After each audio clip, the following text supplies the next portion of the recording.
It's no secret that home values have gone up considerably over the last few years, specifically after the 2020 COVID pandemic. And last year in 2023, we certainly saw a deceleration in home prices, but we didn't actually see home prices go down in the Chicago suburbs. In fact, in 2020, we saw double-digit price appreciation year over year, all the way up until 2023 when things started to slow down. We actually saw them raise interest rates in 2023. They were down near 3% and went all the way up just over 8% where they peaked out. And this dramatically slowed down the buyer demand. Everyone wanted to go buy a house when rates were at 3-4%. And when they got up to 8, far fewer of them actually wanted to go out and purchase a home. However, due to the very small supply of homes for sale in the Chicagoland area, we actually saw a small increase in home prices over the course of 2023. So where do we go from here? What are we going to see in the 2024 Chicago suburbs real estate market? Well, that's what I'm going to discuss in today's video.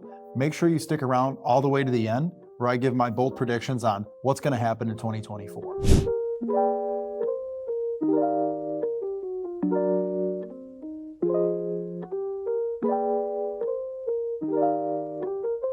Now, before we actually get into that, I want to thank you for visiting this channel. My name is John Sintich, and I make content just like this about all things real estate in the Chicagoland area. I'm also a licensed real estate agent in the state of Illinois, so if you ever need help making a move in and around this great state, just reach out to me. All my contact information is going to be below in the description. And if at any point in this video you find useful information, you find it helpful, do me a favor and hit the subscribe button so you can follow along for more content just like this. Okay, let's dive in. So unfortunately here in 2024, I don't necessarily see a clear path to home prices actually going down. In fact, we may actually see some acceleration in home price appreciation again this year, which I can't believe I'm saying. Now, I know that's not what a lot of people want to hear, and frankly, I'm sick of talking about it, but that's just what the landscape is presenting and what the market conditions are indicating right now. Now, here's what a lot of the experts are saying. There's a chart here of home price forecasts for 2022 and 2023. Now, Fannie Mae predicted 6.7% home price appreciation in 2023. Mortgage Bankers Association predicted a 1.5% year-over-year appreciation last year. And the National Association of Realtors,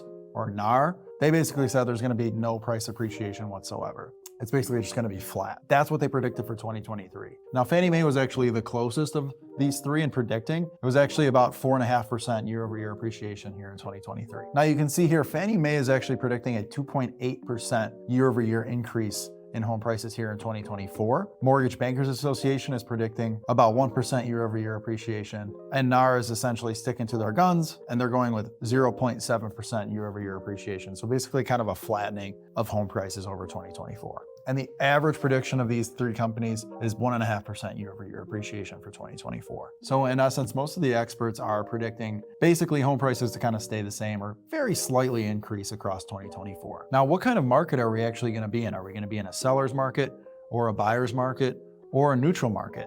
You can either be in a buyer's market where the supply heavily outweighs the demand. You can be in a heavy seller's market where the supply is significantly low and the demand is high. Or you can be in a neutral market where there's about an equal amount of supply versus demand for the product that you're looking for. And since 2020, we've essentially been in a very strong seller's market due to the significantly low supply of available homes for sale and the high demand due to very low mortgage rates. Again, those mortgage rates have significantly increased, so the demand has come down. It's just home buying is just much less affordable now because rates have basically tripled since 2020. Now, of course, people always are going to need to buy and sell. Life happens and things change in people's lives that require them to buy and sell real estate, regardless of what the interest rates are. So right now, there's still a level of buyer demand that's actually outpacing the supply of homes for sale. So what's actually going on with the United States single-family home inventory right now? The last week of July showed a decrease from just over 506,000 homes for sale to just over 503,000 homes for sale. Now let's compare this to the bottom of the barrel,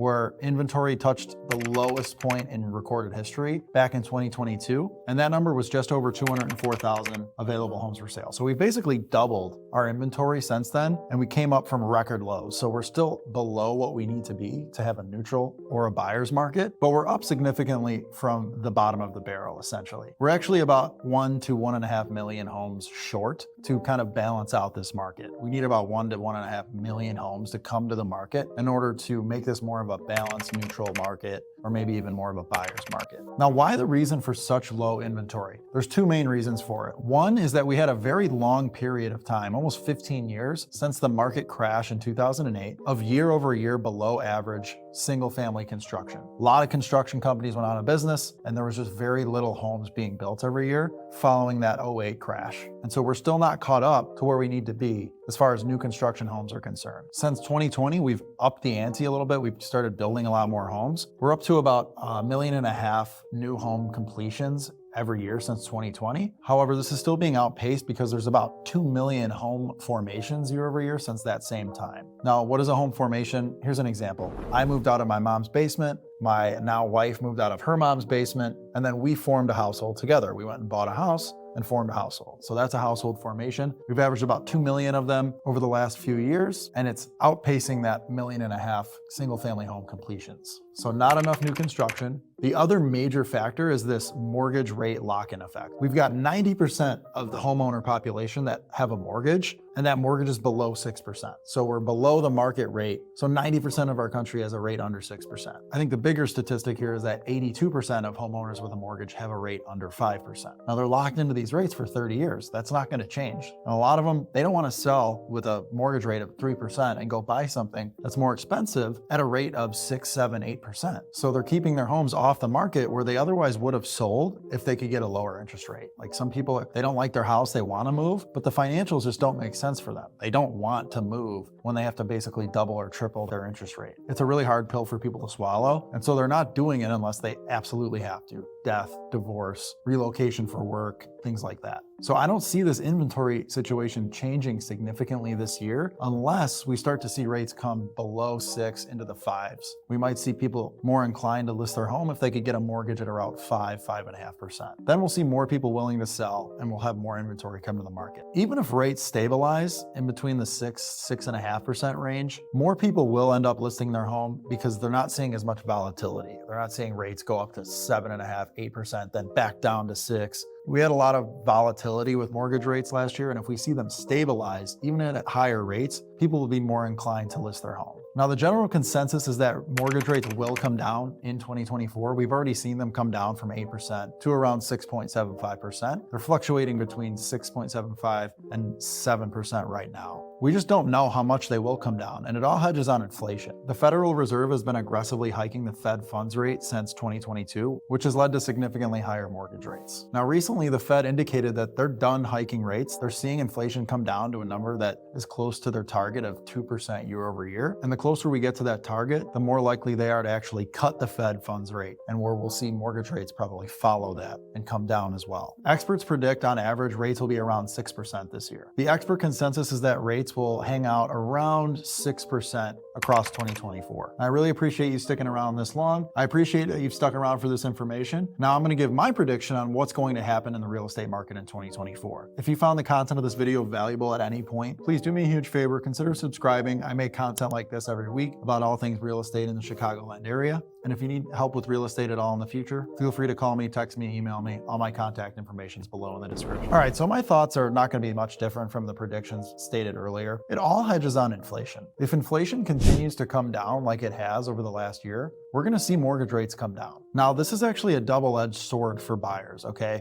If rates come down to, let's say, 5.5%, there's going to be millions of homeowners jumping back into the market. Just like you're waiting for rates to come down. Everyone else is waiting too. And when they come down to a level like that, they're going to jump back in the market. You're going to be competing with tons of other buyers for homes again. I think the competition will be absolutely fierce if mortgage rates come down to 5%. And if that happens, I think we'll see 10% plus appreciation of home prices this year. However, I think the more likely scenario, and one that's honestly more favorable to buyers, is if rates stabilize around 6 to 6.5%, which will be a full point to point and a half lower than they were in 2023, it'll lead to that mild to moderate home price appreciation of anywhere from 1 to 3%, like we talked about earlier. Here's the thing, in the Midwest and here in the Chicagoland market, you can set your watch to the fact that home prices are not going to be super volatile. It's not like these coastal markets where you see these big swings of appreciation and depreciation. Homes rarely appreciate in this market here in the Chicago suburbs. It's a very safe and stable market to invest your money in. There's just less volatility in home prices here. Now, there's a major caveat to all of this. We are in an election year. I know, politics, so fun. It's shaping up to be one of the craziest elections in the last 100 years. It's not going to be fun. We're going to see more volatility in all different kinds of financial markets right around that election towards the end of the year. So if you are planning to move this year, I would recommend trying to get that done before we approach the election. All right, guys, those are my thoughts. Those are my predictions for what's going to happen in the real estate market in 2024. Again, I hope you found the content of this video valuable to you. If you did, please do me a favor, share it with a friend that might be interested in hearing this or might benefit from hearing it. And again, please consider subscribing. I make more content like this every week about the Chicagoland real estate market. And if you have any real estate needs at all in the state of Illinois that you want met, go ahead and reach out to me. I'm a licensed real estate agent in the state of Illinois. All my contact information is below in the description. Thanks again, guys. I'll see you on the next video.